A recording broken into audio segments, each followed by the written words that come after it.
Good evening friends, आप सभी का स्वागत है रोशन फजल अड्डा के यूट्यूब चैनल पे। ये हमारा पॉलिटी का लेक्चर थर्ड है। इसके पहले हम लोग फर्स्ट लेक्चर में अनुसूचियाँ पढ़ी थी, दूसरे लेक्चर में भारत के संघ राज्य के बारे में पढ़े थे और लेक्चर थर्ड इसमें से भारत का भाग मतलब संविधान का भाग 2 यानी नागरिकता के बारे में पढ़ेंगे कि संविधान की नागरिकता का उल्लेख संविधान में कौन से भाग में किया गया या कौन से मतलब कितने से कितने आर्टिकल के बीच में है। तो बार बार क्वेश्चन यहाँ से पूछा जा रहा है। हाल ही में एनआरसी और सीएए बिल के कारण से काफ़ी विवादित रहा नागरिकता चैप्टर, तो जिससे आगे भी एग्जाम में क्वेश्चन पूछने की काफ़ी संभावना है। तो जिसको देखते हुए हम लोग आज नागरिकता को पढ़ेंगे। नागरिकता भाग 2 यानी संविधान के भाग 2 और अनुच्छेद 5 से 11 तक इसका वर्णन किया गया है संविधान में।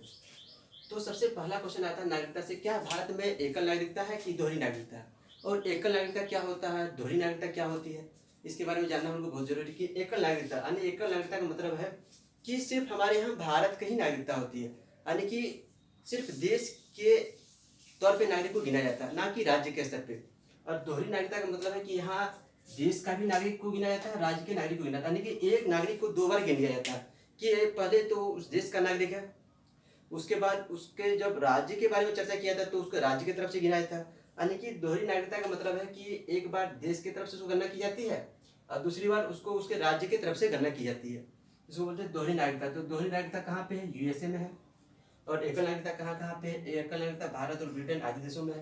यानी कि हमारे यहाँ जो भी नागरिक है उसको देश के मतलब देश की नागरिकता का प्रदान किया जाता है, यानी कि उसको देश की जनगणना की तरफ से गिना जाता है, ना कि हमारे राज्य का कोई स्पेशल जनगणना होता है। तो नागरिकता से पढ़ेंगे कि आर्टिकल 5 से लेकर आर्टिकल 11 तक इसका वर्णन किया गया है। तो आर्टिकल 5 में क्या है, आर्टिकल 6 में क्या है, आर्टिकल 7 में क्या है। आर्टिकल 5 में कि संविधान के प्रारंभ में नागरिकता, यानी कि जब हमारे यहाँ संविधान का निर्माण किया जा रहा था तो उस टाइम जो नागरिक प्रेजेंट थे उसके बारे में वर्णन किया गया संविधान आर्टिकल 5 में। आर्टिकल 6 में कहा गया है कि पाकिस्तान से भारत आने वाले नागरिक को नागरिकता प्रदान की जाएगी, यानी कि भारत और पाकिस्तान के विभाजन के बाद जो व्यक्ति पाकिस्तान से भारत आए उसको जो हमने नागरिकता प्रदान किया तो उसको आर्टिकल 6 में उसको जगह दिया गया। और आर्टिकल 7 में है कि भारत से पाकिस्तान जाने वाले और पाकिस्तान में जब शरण नहीं मिला तो फिर पुनः वापस लौट के भारत आने वाले की नागरिकता, यानी कि वह व्यक्ति जो पहले प्रारंभ में भारत में रह रहा था लेकिन देश विभाजन के बाद उसने कहा कि नहीं हम भारत में नहीं रहेंगे, हमको पाकिस्तान में रहना है, तो लोग पाकिस्तान गए। लेकिन पाकिस्तान जाने के बाद जब उसको वहाँ मारा गया पीटा गया तो लोग पुनः भाग के भारत आए। तो ऐसे व्यक्ति को आर्टिकल 7 में रखा गया कि जो भारत से भाग के पाकिस्तान गए, वहाँ शरण नहीं मिला तो पुनः भारत पाकिस्तान से भारत आ गए और भारत आ गए और उसके बाद भारत में बस गए, तो उसको नागरिकता जो दिया गया तो आर्टिकल 7 के तहत। यानी कि नागरिकता से क्वेश्चन बार बार पूछा जाता है कि भारत में कौन सी नागरिकता है, तो भारत में एकल नागरिकता है। दोहरी नागरिकता कहाँ कहाँ पे, तो यूएसए आदि देशों में दोहरी नागरिकता है।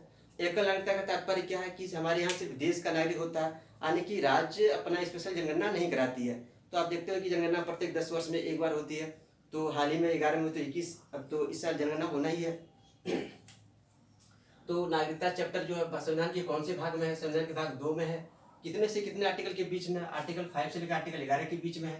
तो 5 में क्या है कि संविधान के प्रारंभ में नागरिकता, 6 में क्या है जो पाकिस्तान से भारत है उसकी नागरिकता, 7 में क्या कि भारत में थे भाग के पाकिस्तान गए, वहाँ जगह नहीं मिला तो फिर पुनः लौट के वापस आ गए, तो आर्टिकल 7 में उसका वर्णन है।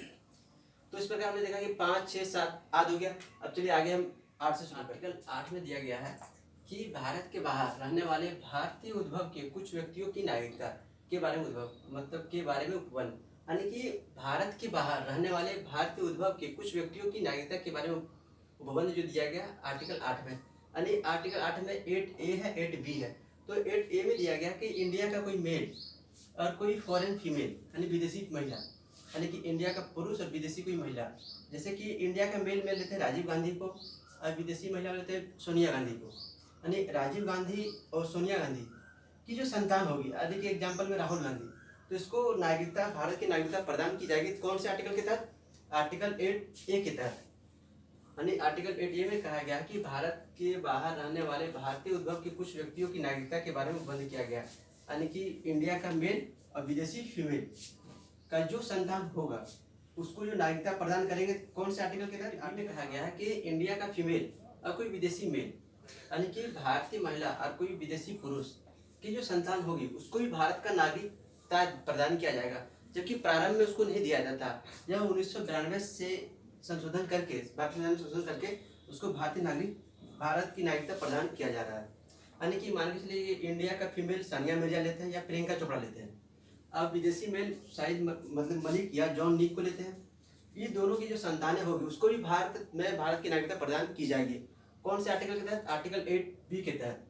पहले इसको संविधान में नागरिकता प्रदान नहीं की जाती थी, लेकिन 1992 में संविधान संशोधन करके अब इन्हें भी भारत की नागरिकता प्रदान। आर्टिकल 9 में दिया गया है कि जब कोई व्यक्ति किसी विदेशी राज्य का नागरिक हो जाता है तो उसकी भारत में नागरिकता स्वतः समाप्त हो जाती है। यानी कोई भी भारतीय व्यक्ति अगर किसी दूसरे देश की नागरिकता ग्रहण कर लेती है तो उसकी भारत में नागरिकता समाप्त हो जाती है। इसके बारे में उल्लेख कौन से आर्टिकल में किया गया? आर्टिकल 9 में किया गया है। आर्टिकल 10 में कहा गया कि नागरिकता के अधिकारों का बना रहना, यानी कि जो भारतीय नागरिक को नागरिकता का अधिकार दिया गया है उसके अधिकारों को बना रहेगा। तो कौन से आर्टिकल के तहत? आर्टिकल 10 के तहत। आर्टिकल 11 में कहा गया है कि संसद को नागरिकता के संबंध में विधि बनाने की शक्ति दी गई है। यानी कि भारतीय संसद को नागरिकता के संबंध में विधि बनाने की शक्ति दी गई। यानी नागरिकता के संबंध में कोई भी कानून बनाना हो तो किसको पावर दिया गया है? तो भारतीय संसद को पावर दिया गया।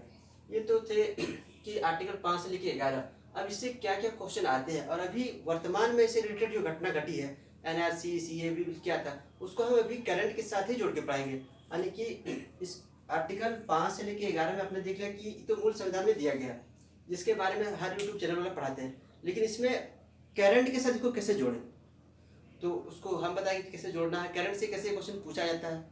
तो अभी इसके बाद हम लोग देखें कि करंट में से क्या क्या क्वेश्चन है, क्या क्या मुद्दा है, उसको भी संसद द्वारा भारत की नागरिकता अधिनियम 1955 पारित किया गया।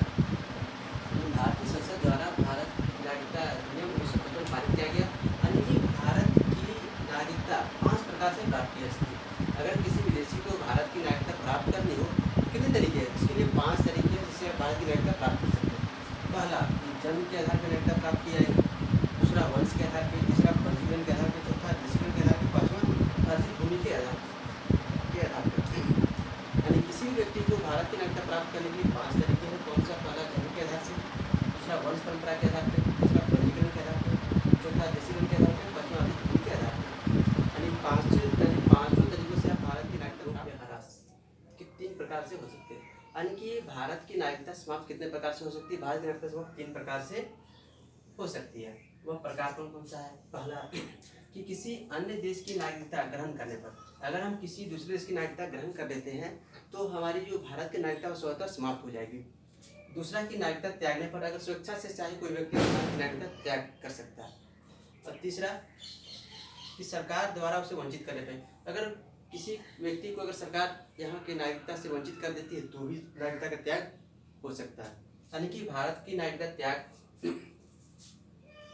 3 प्रकार से हो सकता है। पहला, किसी अन्य देश की नागरिकता ग्रहण करने पे। दूसरा, नागरिकता त्यागने पे। तीसरा, सरकार द्वारा वंचित करने पे। इस प्रकार हमने आज नागरिकता चैप्टर को कंप्लीट किया। तो हमारे इस चैनल पे अगर नए हैं तो चैनल को सब्सक्राइब करें, अगर वीडियो अच्छा लगे तो लाइक करें। आप लोगों ने पिछले वीडियो में बहुत अच्छे कमेंट आए। और हमारे चैनल पे टोटल संविधान पढ़ाया जाएगा, यानी कि पूरा संविधान भाग 1 से लेकर भाग 22 तक पढ़ाया जाएगा। और इसको पढ़ने के बाद आप लोग क्या करें, इस पे इसका ऑब्जेक्टिव का बुक आता है, लूसेंट का ऑब्जेक्टिव बुक आता है, उस पर आप लोग प्रैक्टिस करें। और प्रैक्टिस करने के बाद आप देखें कि बहुत हद तक ऑब्जेक्टिव बनाने में सफल होंगे। तो आगे मेरा वीडियो मौलिक अधिकार पे आएगा, नेक्स्ट वीडियो।